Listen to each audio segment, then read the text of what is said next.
Congratulations అమ్మా, pregnancy positive వచ్చింది.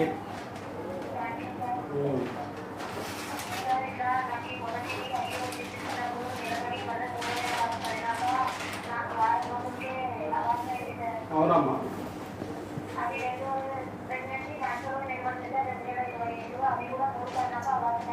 అవునమ్మా.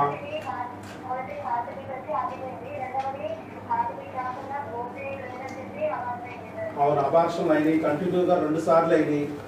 ఈ 2 అబార్షన్లు అవడానికి కారణం క్రిములు అని చెప్పాం మనం. ఆ క్రిములకు సంబంధించి మందులు వాడి తొలగించుకోండమ్మా, అప్పుడు ప్రెగ్నెన్సీ వస్తాయి, నిలబడతాయి అని చెప్పాను. ఆ మందులు జాగ్రత్తగా వాడుకోండి. నేను చెప్పానమ్మా, ఆయనకి 5 నెలల పాటు మన మందులు ఖచ్చితంగా వాడి తీరాలి. ఈ మందులు కాకోకుండా అదనంగా ఏదన్నా వాడాలంటే మీ దగ్గరలో జ్వరం వచ్చినా, దగ్గు వచ్చినా మీ డాక్టర్ గారికి చూపించినా మన మందులన్నీ చూపించి మన దాంట్లో లేనివి అదనంగా తీసుకోవాలి తప్ప మన మందులు కంపల్సరీ వాడాలి. ఓకే అమ్మ, రైట్. అది